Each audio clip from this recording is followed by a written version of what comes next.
découvrir son trauma racine pour enfin sortir de ces répétitions et toutes ces situations pourries qui nous empêchent d'être complètement épanouis dans nos vies. Rendre conscient l'inconscient, dépasser le trauma, s'autoriser à vivre, tel va être le sujet de cette vidéo et aussi le sujet du Café de l'amour du lundi 20 juin à 20h à Paris, dans lequel je recevrai Roméo Cournal. Bonjour Roméo. Bonjour Bénédicte et bonjour à tous.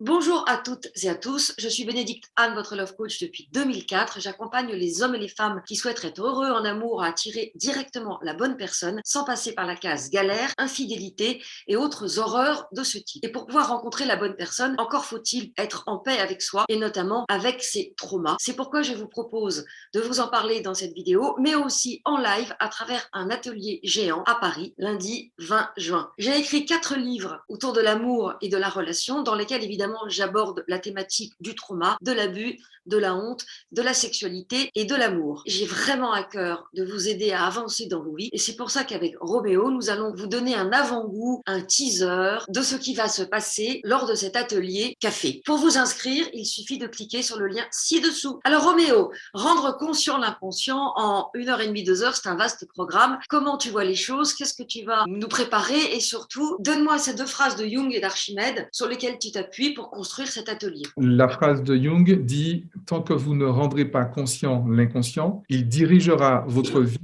et vous appellerez ça le destin. » Waouh! Je crois que c'est assez clair. Archimède, lui, il dit « Donnez-moi un point d'inflexion et un levier et je soulèverai l'univers. » Et en fait, ces 2 phrases m'ont inspiré. Tu dis en 1h30, c'est peut-être beaucoup, mais Dieu merci, effectivement, on peut y arriver, au moins mettre le doigt sur le fameux point d'inflexion. On traverse tous des périodes compliquées, on a des schémas à répétition, on rencontre toujours les mêmes personnes, on a les mêmes compagnes, les mêmes compagnons, les mêmes belles-mères, les mêmes patrons, les mêmes collègues, les mêmes voisins, etc., etc. Et en réalité, tout ça est mu par ce que j'appelle un trauma racine. Il y a dans notre subconscient une construction qui est en fait une construction racine et tant qu'en fait on n'aura pas mis cette construction à jour, en réalité on va passer notre temps finalement à élaguer sans jamais s'attaquer aux racines. Et donc pour éviter de passer toute une vie à faire du développement personnel, de la thérapie, du coaching, que sais-je encore, j'ai mis à jour cet outil que j'appelle la grille de lecture d'inscriptions traumatiques subconscientes, afin de trouver justement ces fameuses inscriptions traumatiques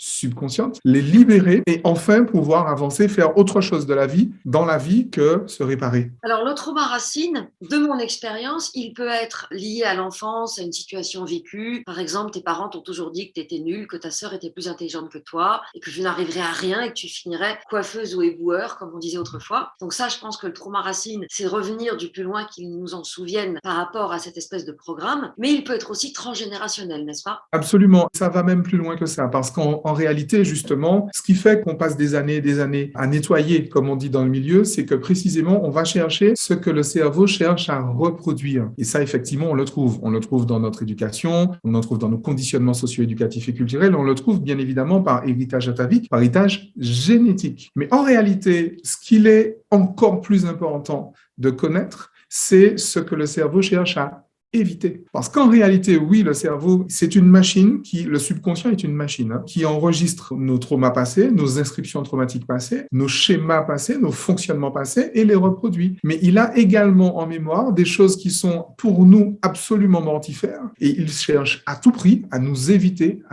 à vivre ces expériences qu'il a considérées comme étant comme mortifère. Alors, par rapport à ma description du trauma relativement classique et du trauma transgénérationnel, est-ce que tu peux nous donner un exemple de situation que tu retrouves souvent dans ton activité professionnelle et qui probablement va concerner les personnes qui seront à l'atelier? Par exemple, j'ai rencontré des personnes qui, comme toi, qui n'arrivent pas à se mettre en couple. Alors, le truc que j'ai eu le plus souvent, des personnes qui n'arrivent pas à faire des enfants. Alors, bien évidemment, on a trouvé dans la généalogie, dans la vie passée, des troubles effectivement à l'enfantement. Mais justement, ce que je suis allé chercher, c'est pourquoi est-ce que le cerveau ne veut pas? C'est-à-dire qu'on va chercher une expérience qui, pour la personne, pour l'accompagner, est une expérience totalement agréable. On va chercher où est-ce que le cerveau a appris que cette expérience est mortifère. Quand quelqu'un vient me dire « Écoute, je n'arrive pas à avoir d'enfant », je lui pose la question « Pourquoi tu n'en veux pas ?» Et la personne me répond « Mais je viens de te dire que je fais tout pour en avoir. » D'accord, mais toi, tu fais tout pour en avoir, ton cerveau fait tout pour ne pas en avoir. Parce que pour toi, c'est magnifique, c'est super beau, mais pour lui, Tu vas mourir si tu fais ça. Et donc, on va chercher précisément pourquoi. Figure-toi que le plus difficile, en fait, dans cette quête, c'est que la personne accepte qu'effectivement, la plus grande partie d'elle, la partie d'elle qui décide, ne veut pas, alors que sa partie consciente veut. Mais encore une fois, la partie consciente, ce ne sont que 5% finalement de qui nous sommes. Notre inconscient, c'est 95% de qui nous sommes. Et en réalité, ce que nous vivons, c'est ce que nous voulons vivre, mais nous ne savons pas que nous voulons vivre. Ce que nous ne vivons pas, c'est ce que nous ne voulons pas vivre, mais nous ne savons pas que nous ne voulons pas le vivre et nous ne savons pas non plus pourquoi nous ne voulons pas le vivre. Et c'est ça que l'on va découvrir le 20 juin à Paris. Par exemple, pour cette femme à laquelle tu demandes pourquoi tu ne veux pas avoir d'enfant, alors ça pourrait être aussi pourquoi tu ne veux pas rencontrer d'homme, pourquoi tu ne veux pas passer le concours qui te permettrait d'accéder à un autre niveau alors que tu en as les moyens intellectuels. Est-ce que tu peux me donner un ou deux exemples de ces moments où tu as rendu conscient l'inconscient et où il y a eu un éclairage? Absolument. Alors, la première que j'ai eue qui m'a vraiment marqué, c'est une femme, en fait, on s'est souvenu, enfin, on a retrouvé le fameux trauma où elle avait 14 ans et elle a assisté à l'enterrement de son premier petit copain. Et il se trouve qu'en fait, à cette occasion-là, la mère du petit garçon, étant tellement effondrée sous le coup du chagrin, ce qu'on peut comprendre, elle en a perdu l'usage de ses jambes. Et il a fallu 3 personnes pour la tenir, 4 d'ailleurs personnes pour la tenir, parce que c'était une femme assez forte. Et en fait, elle a fait ce qu'on appelle un vœu. Elle s'est dit, jamais je ne voudrais que ça m'arrive. Sauf que, lorsque tu dis à ton inconscient, jamais je ne voudrais que ça m'arrive, jamais je ne voudrais enterrer mon fils. Voilà.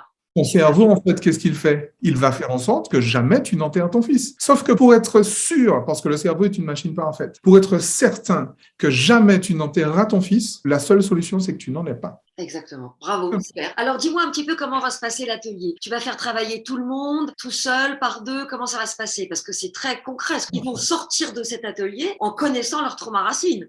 Absolument, absolument. Et en fait, comme ils l'auront connu, ils auront pris contact avec cette émotion, justement, de ce trauma, et ils auront commencé à le libérer. Donc, ça va pleurer, donc préparer les Kleenex. Mais c'est ça, en fait, l'intérêt, c'est ce qu'on cherche. On va justement pleurer ce que l'on doit pleurer, et non plus passer son temps à pleurer à côté. Donc, ce sera un atelier, donc ce sera extrêmement pratique. Je ne vais pas expliquer comment ça fonctionne. On va simplement le faire ensemble. On va le faire en binôme parce que, justement, il est plus facile d'accompagner quelqu'un. Bien évidemment, je donnerai le fil des questionnements, mais il sera plus facile que ce soit quelqu'un d'autre qui note les réponses plutôt que la personne que l'on interroge. Donc, ce sera le classique A, B. Donc, il y a A qui note et il y a B qui répond. Et bien sûr, on va inverser les rôles. Je vais simplement guider le processus, je vais guider le protocole et chacun, effectivement, pourra répondre. Alors, effectivement, je vais m'arranger pour que les personnes ne répondent pas à côté parce que je connais bien les cerveaux et je sais comment les cerveaux font pour fuir, font pour éviter justement de toucher des choses qui sont trop touchy, puisque c'est son rôle, en fait. Mais on va tous ensemble y aller pas à pas, petit à petit. C'est extrêmement